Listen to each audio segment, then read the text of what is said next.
ভোটের আগে জোট রাজনীতিতে কার্যত কোণঠাসা সিপিএম। হুমায়ুন কবির অধ্যায় শেষ, কংগ্রেসও সাফ জানিয়ে দিয়েছে সিপিএমের সঙ্গে জোট নয়। এই পরিস্থিতিতে ভোটের অঙ্ক মেলাতে এবার মিমের সঙ্গে যোগাযোগের জল্পনা তুঙ্গে।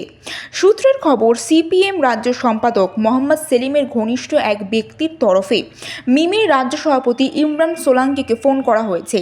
ফোন পাওয়ার কথা স্বীকার করেছেন ইমরান সোলাঙ্কি।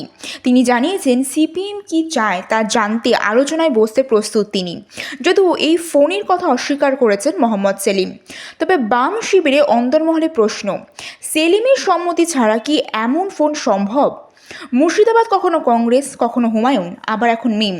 বারবার জোট সঙ্গী বদল নিয়ে ক্ষোভে বামফ্রন্টের শরিকরা। এদিকে তৃণমূলের কটাক্ষ, সিপিএম রাজনৈতিক ভিক্ষুকে পরিণত হয়েছে।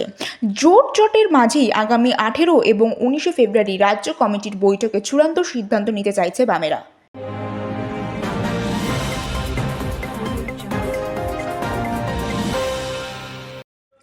ভোটের আগে জঙ্গলমহলে বাড়ছে রাজনৈতিক উত্তাপ। শাসক দল তৃণমূলকে চাপে ফেলতে একজোট হলো একাধিক কুর্মী সংগঠন। বাঁকুড়ার সিমলাপালে গঠিত হয়েছে কুর্মী যৌথ মঞ্চ।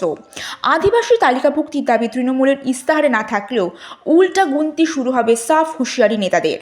এই যৌথ মঞ্চে রয়েছে ছোটনাগপুর আদিবাসী কুর্মী সমাজ, পূর্বাঞ্চল আদিবাসী কুর্মী সমাজ এবং বাইসি কুটুম। আগামী 21 ফেব্রুয়ারি ভাষা দিবসে রাজ্যের সব কুর্মী অধ্যুষিত জেলায় জেলা শাসকদের কাছে স্মারকলিপি দেওয়া হবে। কর্মসূচি হবে জঙ্গলমহল এবং উত্তরবঙ্গ, এই দুই এলাকাতেই। এরপর 11ই মার্চ পুরুলিয়ার বড় জনসভার ডাক। কুর্মী নেতৃত্বের দাবি, তাদের দাবি দেওয়া না মানা হলে ভোটে শাসকের বিরুদ্ধে কঠোর অবস্থান নেওয়া হবে। ভোটের মুখেই চাপের রাজনীতি জঙ্গলমহলে কতটা প্রভাব ফেলবে সেদিকেই তাকিয়ে এখন রাজনৈতিক মহল।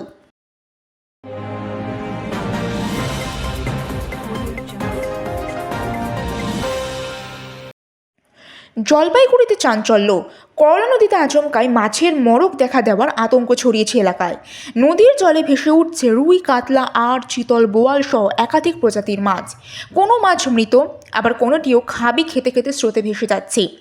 ঘটনাটি সামনে আসতেই নদীর পাড়ে ভিড় জমায় সাধারণ মানুষ। অনেকে মাছ ধরতেও নদীতে নেমে পড়েন বলে অভিযোগ। খবর পেয়ে ঘটনাস্থলে পৌঁছায় জলপাইগুড়ি পুরসভা।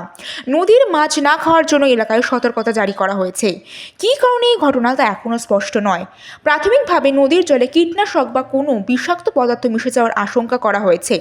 বিষয়টি তদন্তে মৎস্য দফতরকে জানানো হয়েছে। প্রশাসনের নজরে এখন করলা নদী।